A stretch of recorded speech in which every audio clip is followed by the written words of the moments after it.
Welcome to Billionaire Success Lessons, the channel where success is not measured only by money, but by vision, resilience, discipline, and the courage to keep building when life pushes back. Today, we are talking about Michael Bloomberg, a man whose story is one of the clearest modern examples of reinvention. He was not born into a dynasty. He did not begin with a famous last name, inherited business empire, or guaranteed place in the world.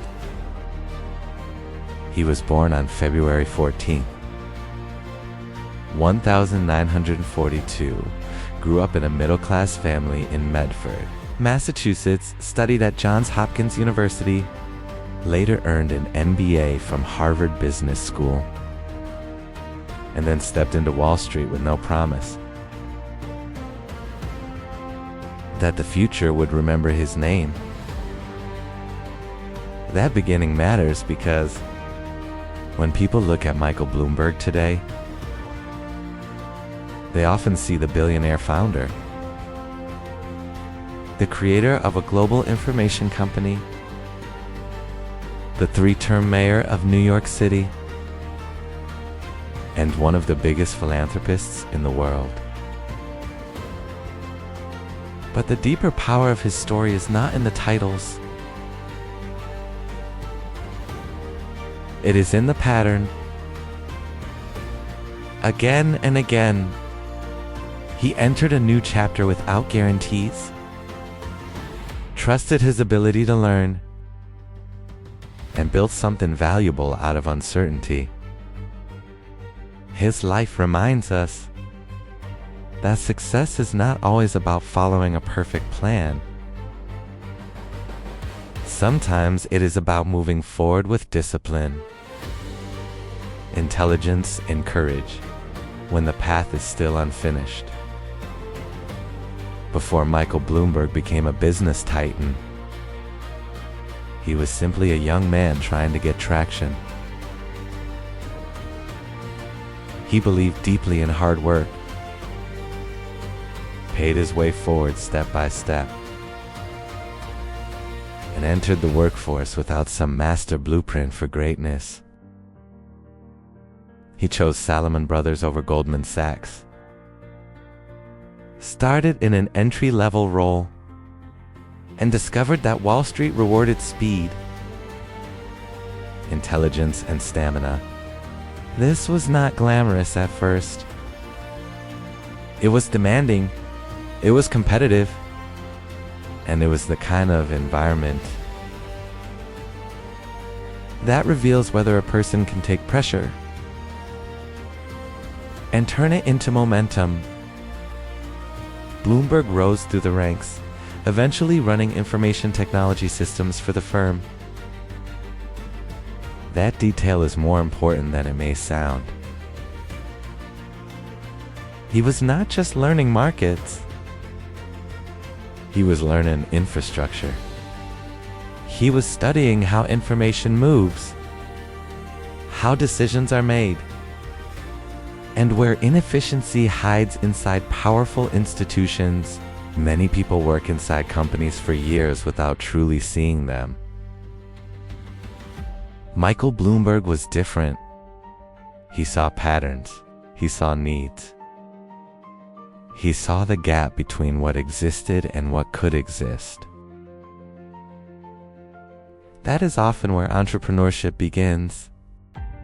Not with a dream detached from reality, but with close contact with a problem that needs a better solution. Long before he created Bloomberg LP, he was already training the eye. That would later see opportunity where others saw routine. Then came the moment that changed everything. In 1981, Salomon Brothers was acquired by Fibro, and Bloomberg was fired from the only full-time job he had ever had. Instead of looking backward, he decided to take the payout he received and build a company around what many people considered an unproven idea, putting high-quality financial information directly on people's desks through computers. Think about that moment carefully. Many careers collapse at exactly that point. A person loses the job they love, feels rejected, and begins to shrink. But Bloomberg chose a different response. He turned disruption into direction. He did not deny the pain of the setback, but he refused to become trapped inside it. That may be one of the deepest lessons in his journey. Failure, rejection, and sudden change do not automatically destroy a future. Sometimes they strip away comfort and force a person to build the future they were meant to create. All along, Michael Bloomberg was 39 years old when he took that leap. Not a teenager, not a college kid in a dorm room. A grown man with a career behind him, a major professional setback in front of him, and a decision to make. That matters because it reminds us that reinvention does not expire with youth. A new beginning can still arrive after disappointment. In fact, sometimes disappointment is what makes it possible. With that decision, he founded the company. That began as Innovative Market Systems in 1981. The business that would eventually become Bloomberg LP. The original idea was simple in concept, but revolutionary in effect. Deliver real-time market data, financial calculations, and analytics directly to investment professionals through computerized terminals. The first Bloomberg terminal arrived in 1982, with Merrill Lynch as a crucial early customer. An investor. This is where Michael Bloomberg's story becomes more than a comeback story. It becomes a lesson in seeing the future a little sooner than everyone else. Today's instant information feels normal. At that time, it was not. The market was hungry for speed, precision, and usefulness. But most people had not yet imagined how central desktop data systems would become. Bloomberg did not simply build a product. He built a new standard for how financial professionals would work. That is the difference between a good entrepreneur and a transformational one. A good entrepreneur competes in the current market. A transformational entrepreneur helps define what the market becomes. And he did it from a one-room startup. Not from a position of giant institutional safety. He took a big risk on an idea many people doubted. He trusted the value of execution. He trusted that if the product was useful enough, customers would follow. And they did, but building Bloomberg was not just about intelligence. It was about relentless practicality. The company grew fast in its first decade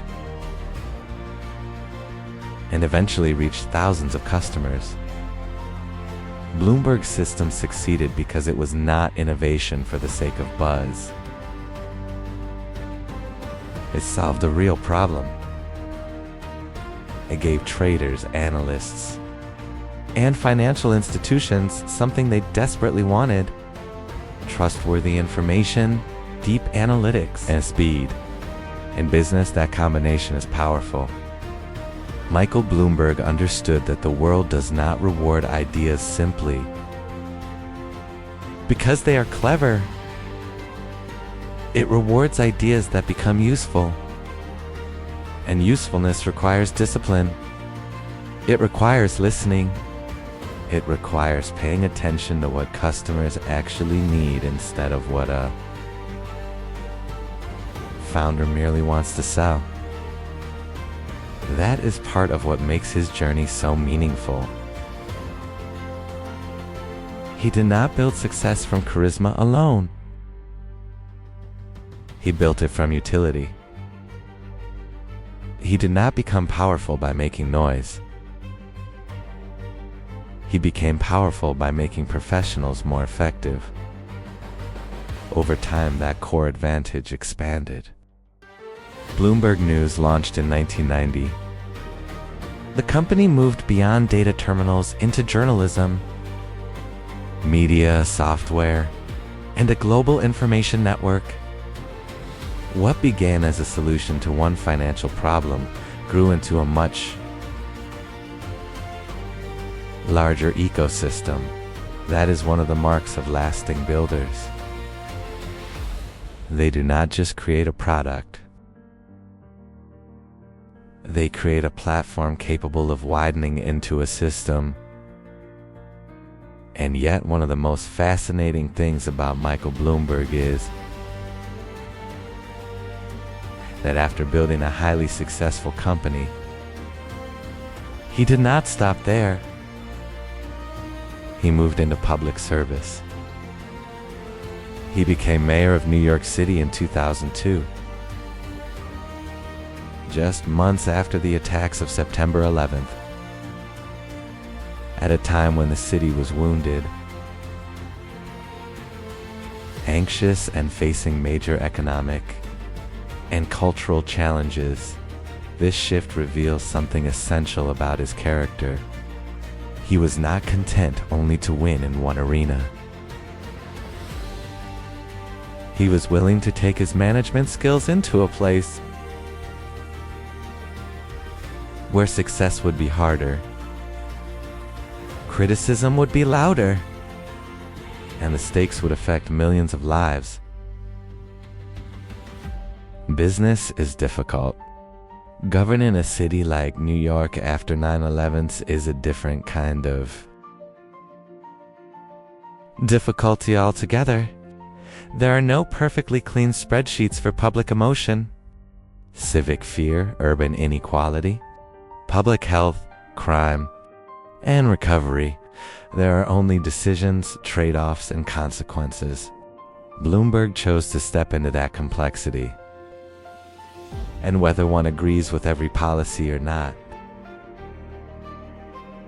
the act itself tells us something powerful. Some people build wealth and then protect comfort. Others build wealth and then accept responsibility. He chose the second path. That does not make leadership easier. It makes it more demanding. But it also makes the story deeper. His years in public office also reinforced another major lesson from his life. Success requires the ability to operate under scrutiny. In business, a founder answers to customers, investors, and competitors. In government, every decision is watched, criticized, debated, and politicized. His mayoralty helped lead New York through major economic challenges. Record low crime and high-profile public health initiatives. Whether praised or criticized, he had to make decisions in full public view. That is a kind of pressure many people never fully understand. It is one thing to bet on yourself when the consequences are private. It is another thing to make hard calls when the whole world is watching. Michael Bloomberg's story reminds us that leadership is not the absence of criticism. Often it is the willingness to keep functioning intelligently in the presence of criticism. You do not need everyone to approve of you. You need clarity about what you're trying to build. Enough toughness to absorb resistance. And enough humility to keep learning when reality proves you wrong. That pattern appears throughout his life. He built in business under doubt. He governed under pressure. He kept moving in both worlds because he did not expect an easy path. He expected the work to be hard and prepared himself accordingly. After leaving City Hall, Bloomberg returned to business leadership and expanded his role in philanthropy. Bloomberg Philanthropies focuses on areas such as public health, the arts, the environment, education, and government innovation. And in 2025 alone, it invested billions of dollars, bringing his lifetime giving to more than $25 billion so far. Those numbers are remarkable, but the larger point is what they represent. Michael Bloomberg did not treat philanthropy as a decorative side project attached to a business career. He approached it with scale, strategy, and institutional seriousness. In other words, he tried to apply the same mindset.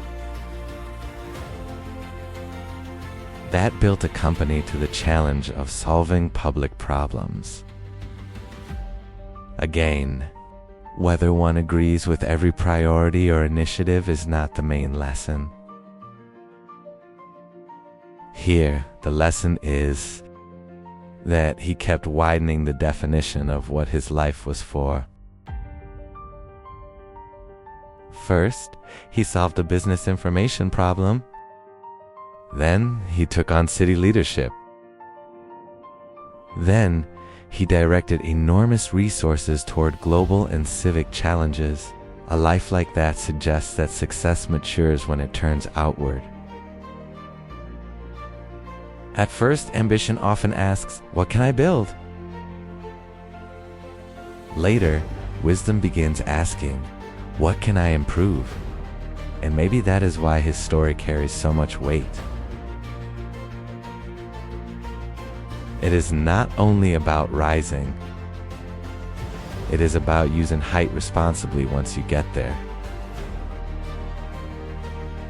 There is also something deeply practical in Michael Bloomberg's personal philosophy. His life shows that risk is not something reckless people love for its own sake. It is something builders accept when the alternative is stagnation. He was fired. He took a chance. He built an idea others doubted. He entered politics after a national tragedy. He kept pushing into philanthropy at a scale that demanded serious structure and long-term thinking. That pattern tells us something many people need to hear. The opposite of fear is not comfort. The opposite of fear is movement. Bloomberg did not wait for certainty. He worked with incomplete information, made decisions, and improved as he went. That is how most meaningful lives are built.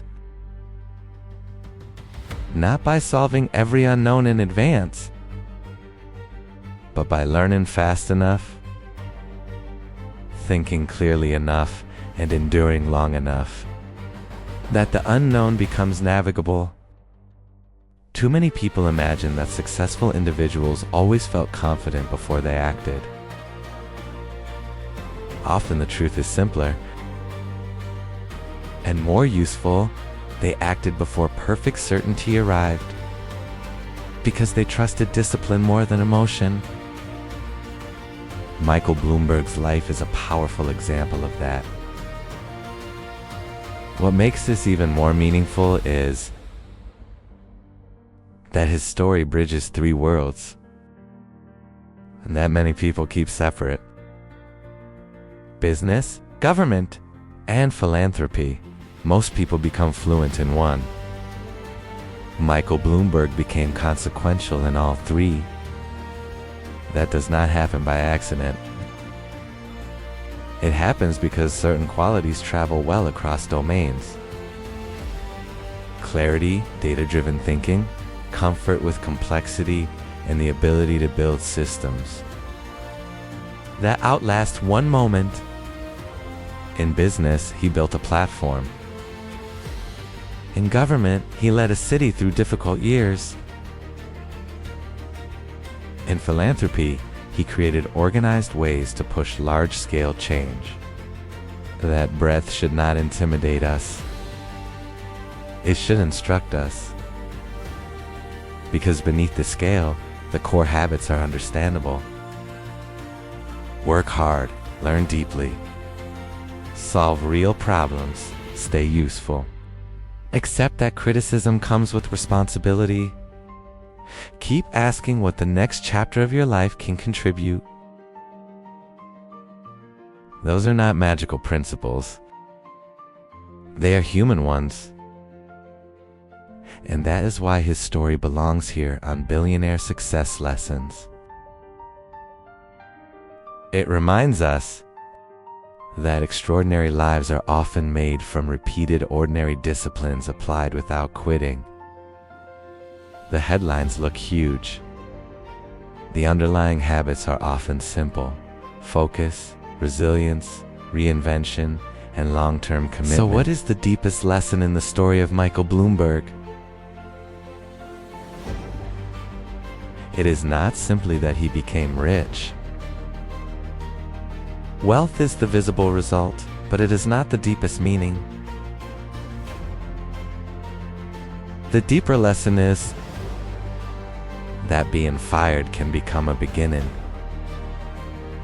That practicality can become innovation. That business success can become civic service. And that influence can keep widening. When a person refuses to stop growing, he teaches us that your first career does not have to be your final identity. He teaches us that usefulness can be more powerful than glamour. He teaches us that risk becomes less frightening when you have built the habits to handle adversity. He teaches us that scale matters most when it is connected to purpose. And maybe most of all, he teaches us that the strongest lives are not one-note lives. They evolve, they adapt, they keep reaching for a wider field of contribution. A middle-class kid from Medford could rise on Wall Street, lose the job he loved, create a company that reshaped financial information, lead one of the world's greatest cities, and then give billions away trying to improve life for others. That is not just a story about success. That is a story about refusing to let one chapter define the whole. Book. And maybe that is the best way to end this story here on Billionaire Success. Lessons. Michael Bloomberg's journey reminds us that success does not belong only to the lucky, the flashy, or the naturally celebrated. Very often, it belongs to the person who knows how to turn setbacks into strategy, information into opportunity, opportunity into institutions, and institutions into service. He did not become Michael Bloomberg because life was easy. He became Michael Bloomberg because when life changed, he changed with it. When one door closed, he built another. When one career peaked, he started the next. When he gained influence, he widened its purpose. That is why his story matters. And that is why it continues to speak to anyone who feels uncertain about the road ahead. Your life does not have to be perfect to become meaningful. It does not have to be linear to become powerful. Sometimes the hardest interruption becomes the beginning of your most important work. And sometimes the future belongs to the people willing to build it before anyone else can clearly see it.